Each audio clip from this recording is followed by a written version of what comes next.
أعوذ بالله من الشيطان الرجيم بسم الله الرحمن الرحيم الحمد لله والصلاة والسلام على رسول الله وعلى آله وأصحابه أجمعين. Good afternoon and good morning, everyone. This is Imam Muhammad from Maaher Academy. Inshallah, today welcome to our Tajweed session as we'll be discussing, inshallah, bi'idhnillah, today the rules of the Silent Laam in the Quran. We have lambs that are silent. And how do we pronounce them? Of course, we'll not be able to talk extensively on all the silent lambs in the class today, but inshallah, we'll be able to talk about the ones that you need right now. So if you've been joining us for the last 2 months, or 3 months, I'll say, since August, so August, September, then October, and then November, you'll see that we're actually covering the modules to get anyone to read the ayat of the Quran within just 4 months here in our program here. So if you tried or anyone, so if you remember, those who have been with us since August and joining the session and listening to the lessons, we started learning the letters just in August. So move very quickly now. Today we'll be learning about the seventh module of our curriculum, which is the pronunciation, mastery the Tajweed pronunciation of the silent letters, of the Silent Laam. So we already talked about silent letters before in our previous sessions. We'll talk about the sukun. We've talked about the types of the sukun. Also, we talk about, the qalqala and all this. So today we're going to focus mostly on lam, the silent lam. The silent lam, they are of two types because we have those that are lam al-shamsiyya, lam al-qamariyya, or the silent lams. There are more broader rules of lam that we're going to learn later on in the advanced stage of the Tajweed lessons. But today, for the lessons today, we'll talk only about the silent lam of lam al-qamariyya and lam al-shamsiyya. And so if you've actually been learning the Quran yourself, or you've had your child learning Quran, you will know very well that sometimes you want to read some words in the Quran and you observe that some letters do actually not have a sound to pronounce them with. Or maybe some letters have a sukun, some of them have nothing. So those are called the silent letters. So they have a sukun, or maybe they just have nothing. So how do we actually pronounce those kind of letters? All right, how do we pronounce those kind of letters? So we'll talk about that today, inshallah. So stay tuned in the class and stay tuned in the session today, inshallah. So you all can learn and get a more ajr and get a more reward joining the session together today.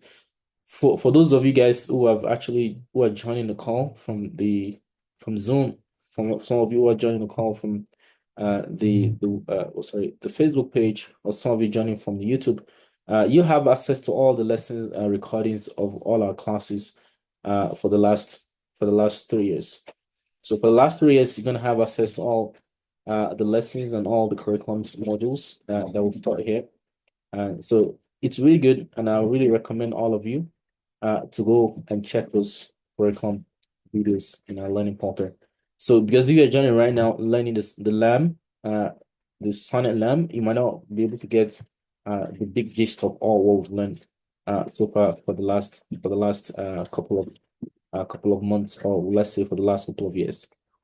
So let's talk about the topic. Unfortunately, for those of you who are watching me right now from the Facebook, we're not able to share the lesson today on Facebook. Hopefully, inshallah, you all can get access to this later on bi'idhnillah. Okay. So let's talk about this. The moon and the sun lamb, the ahkam or the rules of lamb are really more broad, right? The rules of lamb is really broad. And so if you want to learn about lamb rules and how the lambs are pronounced and articulated, you mostly are required to actually learn deeper beyond what I will teach in the session today, inshallah. Okay, so the moon and the sun letters, as we call them, the lam al-qamariyya and the lam al-shamsiyya. So the moon lam, which we call the moon letters, of course, the lam which have the moon letters, and the lam which are used for the sun letters. So all these are also the same thing. So moon letters, moon lam, sun letters, the sun lam. So you all might be saying, what's the meaning of moon? What's the meaning of sun and all this? These are just terminologies, right? They're not just anything. They're not anything related to worshiping of the moon or worshiping of the sun. The only terminologies used to describe some kind of letters. The letters are so conspicuous and uh, will be pronounced a little bit, and those that will not be pronounced much. So these are the moon letters. So any moon letter you will see in the Quran, the lam that comes before them, they are called lam al-qamariyah. And so the rule that the lam al-qamariyah, they'll have the sakin sound, they have the sukun, meaning you're gonna pronounce those kind of lam with a form of silence, a degree of silence, right? You're gonna pronounce them with a degree of silence. And most often time you'll see them, if they are beginning a word, you see together with them this kind of alif, the alif al-wasli, like we call them in the Tajweed. So we're going to learn that later on. So the difference between alif al-wasli and hamzat al-qat'. So hamzat al-qat' and hamzat al-wasl. So what we teach students here in the class here is, okay, when you see this, how do you pronounce this? So if this is the beginning of a word, of course, or begin an ayah or recitation, you pronounce the alif. If you see it together with a lam that's having a sukun like this, you pronounce it together with a fatha. So the alif is going to pronounce together with a fatha. So this is called lam al-qamariyah. So any word in the Quran that looks like this, and you see a lam, you see an alif alam, then you see the hamza, or you see any other letter. All these letters here, they are called the huruf al-qamariyah. Why? Because there's idhar of the lam. So there's idhar of the lam that comes before them. So the lam that comes before them is shown. Of course, it's not having a vowel sound, but it's actually having a sukun that will let people know that, oh, there's actually a lam there. So it's izhar of the lam that makes those letters become moon letters. So the moon letters are all these ones there that you see on the screen here. Hoping to draw some of them here. Okay, let's see here. Who you all can hear can see all this. Let's see how this is sharing. I was trying to share that earlier. Okay, so next up one. Okay, so let's share that here. Okay. Okay, great. Amazing. So now here, this will be al-atqa. So you see the rule I mentioned at the bottom there, right? Al-atqa, right? Al-atqa, meaning the alif here is pronounced, right? The alif is pronounced. The alif is what? The alif is pronounced. Because the alif is going to be pronounced. Why? Because the alif is beginning a word. And so this is an example of lam al-qamariyah together with what? With alif al-wasli. So alif al-wasli has two rules, meaning the alif that you see that have this kind of meme symbol on top of it, they are called alif al-wasli or hamzat al-wasli. Well, let's actually check this very clear example here. This is an alif al-wasli. You see that symbol that you see on top of it, that looks like a what's it called? Like the alf part of a sword. That's called alif al-wasli. That's called what? That's called alif al-wasli. So that part that you see is called alif al-wasli. Give me 1 minute, everyone. Trying to share this. Delete one of them. Okay. Yes. Let's go over that. Okay. So that's alif al-wasli. So the alif al-wasli has two rules. It's either it's pronounced or it's not. So when does it get pronounced? When does alif al-wasli get pronounced? So it get pronounced in two scenarios. When it's actually beginning an ayah. So you cannot start reciting an ayah unless the alif al-wasli is pronounced. So that's the first letter in the ayah, or that's the first letter beginning a surah or an ayah. So you have to pronounce it. Or when alif al-wasli is in the middle of the recitation, but you stop, then you don't join where you stop together with where you continue. So you're gonna start pronouncing the next word, which are actually start with alif al-wasli, then you have to pronounce it with a sound. We'll later learn what will determine what sound will it have. But a rule of thumb, as anytime you see alif al-wasli together with a lam, like this, the alif al-wasli is going to be pronounced with a fatha, right? It's going to be maftuh. It's going to be pronounced with fatha, right? So when alif al-wasli is beginning a word, or whenever it's in the middle of recitation, you stop and you continue recitation, right? So it's going to be pronounced. So it can pronounce with a fatha, it can pronounce with a kasra, it can also be pronounced with a dhamma. We're going to learn later on what will determine what alif al-wasl will have. So what will determine when it's gonna be having a fatha? What will determine when it's gonna have a kasra? What will determine when it's going to have a dhamma? But one thing you've know right now is alif al-wasli, this alif here that you see that have a small sort symbol here. Anytime it's beside a lam al-ma'rifa, like you call it, whenever it's beside this example of this lam here, this lam is called lam al-ma'rifa here, right? This one, right? So together with the alif, they said alif alam, right? So here the alif here, alif al-wasli, it's a form of hamza. So we have two kind of hamza. We have hamza al-qat'i and hamza al-wasli. So hamza al-wasli is also referred to as alif al-wasli. So whenever I'm talking about alif al-wasli, we're talking about hamza al-wasli as well. Because alif itself is a letter in the Quran that do not have a sound to itself, right? Alif, it's a letter. It doesn't have a sound to itself. You cannot use an alif to pronounce any sound, right? If alif is together with a word, it's actually make it longer. It's used for mad, okay? But alif al-wasli is this one here. Is called hamza al-wasli as well. So this is not an alif per se, it's an hamza, but a form of hamza that will either be pronounced or not pronounced. So we've talked about the two scenarios where alif al-wasli or hamza al-wasli we pronounce. So moving forward, I'll call this alif here, I'll call it hamza al-wasli. So I'll call this alif moving forward, I'll call it hamza al-wasli. So this and hamza is called hamza al-wasli. So it can either be pronounced with a fatha, a kasra, or a dhamma. But I'm just telling you right now, what will make it pronounced with a fatha is anytime you see it together with a lam al-ma'rifa. So here now, the alif hamza al-wasli is together with this lam here, lam al-qamariyah. So it's going to be pronounced with a fatha. So you will say al-ard, right? Al-ard. Or this one is going to be al-batil. Al-batil. Remember, this alif al-wasli as well, we're not going to dive more into this today because that's not the point of our discussion right now. The point of our discussion is the moon and the sun lam. So all this lam here, they are called the moon lam. So lam al-qamariyah. And all the letters that come after them, that succeed them, are called the huruf al-qamariyah. Right? They're called huruf al-qamariyah. So Hamza here now, what informed us? Of course, you can memorize the letters of Huruf al-Qamariyah, Huruf al-Shamsiyah, but memorizing it's not what you need to recite a Quran, but you knowing the practicability of what to pronounce. So this one, here now, you're going to pronounce this lam. So al-ard, al-batil, al-ghayb, al-jawar, al-kayl, al-waswas, al-waswas, right? See, before the lam, if you see an alif, right, the alif is pronounced with fatha if it's in the beginning. So maybe you are using it to begin in recitation of a surah, or you're actually using it to begin recitation of an ayah, or in the middle of an ayah recitation. So let's check some more examples. So you guys can pause this video and actually check how this and see how this is really done. Okay, so this is al-falaq, al-umri, right? Al-umr, when you stop on it, right? Al-qist, al-mulk, al-hadi, lal-huda, right?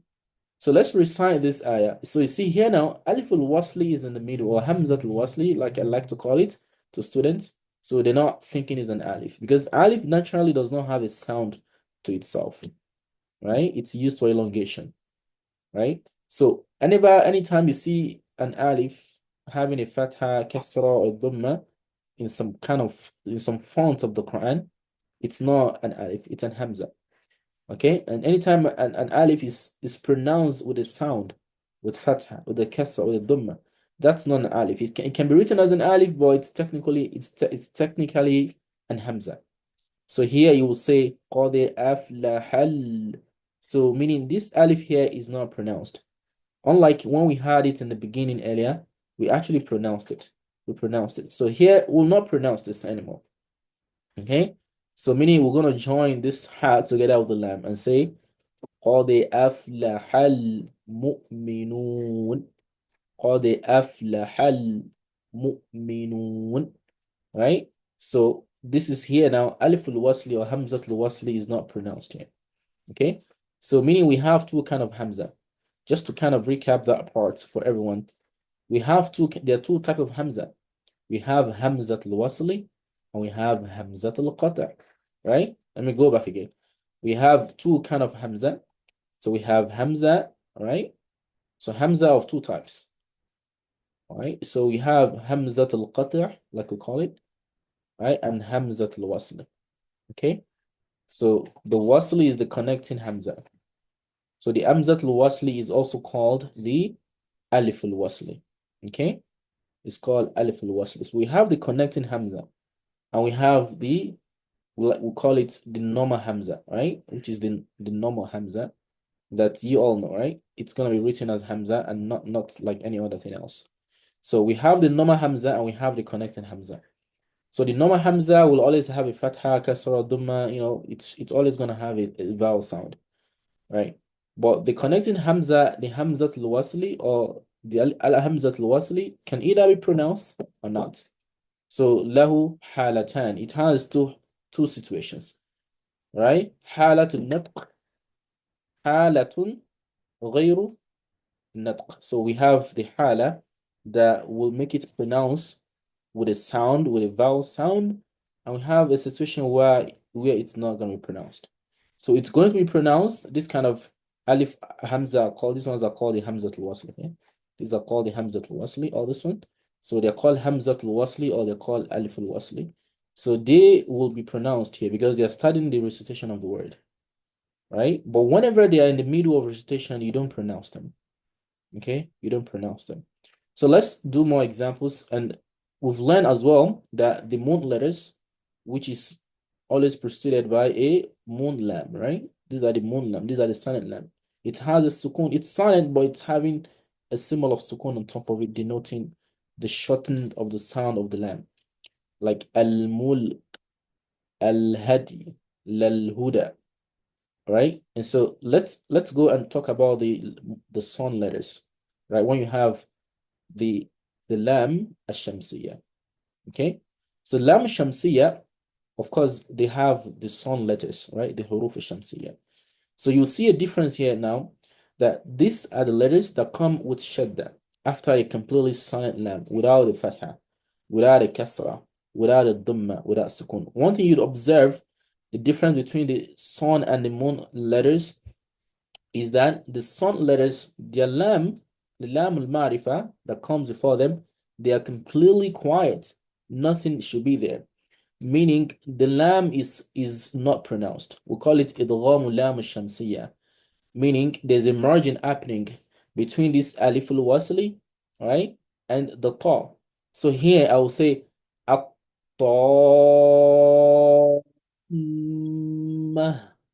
So we've learned earlier how you will stop on at-ta al-marbuta, right? Or you say athara. You see that? So you're not pronouncing the lam whatsoever. With sukun, you're not pronouncing with fatha, nothing. Both of the lam are silent, the lam al-shamsiyya, lam al-qamariyya, but there is a form of izhar in the lam al-qamariyya. However, in the lam al-shamsiyya, there is a merging. It's like you will not observe the pronunciation of the lam at all. Although it's there, but it doesn't have anything to pronounce with, neither is sukun, nor any kind of sound. So there's no point pronouncing it. You will not pronounce it. And like how you will pronounce this one as well when you say it, this is gonna be what? Ad-dhikr, ad-dhikr, right? You're actually, like you're skipping it's like you're actually skipping the lam. You're not pronouncing it. So, but it's not that you're skipping it, but something that is happening there is called idgham. Idgham is what is happening there, meaning you're merging, right, between the alif and that letter that's supposed to be pronounced. So here, let's check some other examples here. Okay, let me share this back. Let's check some more other examples. So like here right now, we have this ayah. Let's read this ayah. Ar-Rahman Ar-Rahim. Ar-Rahman Ar-Rahim, right? So here, the lam here is not pronounced, right? The lam here is not pronounced either, right? So these are huruf al-shamsiyya coming after the sun letters, right? The sun letters coming after the sun lam, right? The lam al-shamsiyya are the lam that are having idgham, meaning their pronunciation is completely absent, Although they are written down تكتب ولا تنطق. It's there, but it's not actually pronounced. Like here, this example here as well. غافر الذنب. غافر الذنب. See, this alif is not pronounced. And this lam al-shamsiya is not pronounced either. Okay? So that's how the lam al-shamsiya works. So the lam al-shamsiya ensures the letter is not pronounced. Okay? The letter is not pronounced. Uh, okay, let's see this.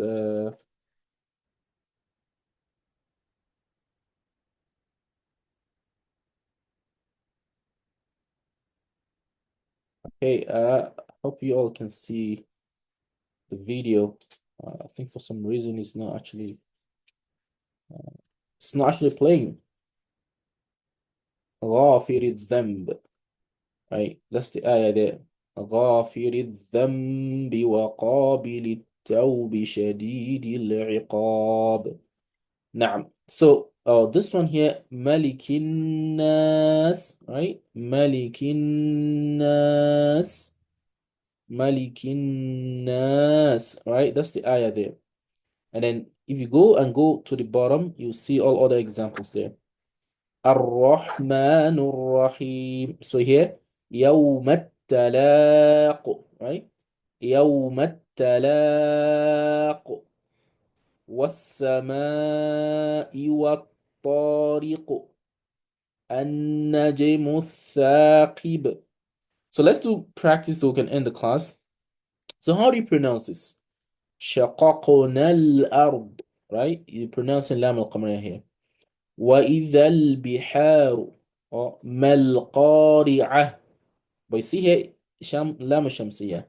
إذا الشمس. إذا الشمس. So this is التقاء الساكنين. This alif and this alif, all these are not pronounced. Of course, this one also is not pronounced. So the that getting pronounced together with the sheen right there. So this is going to bring us to the end of the practice today, inshallah. And so if you want to learn more and become a student in our program here, comment below this video and we're going to reach out to you to give you more details, inshallah.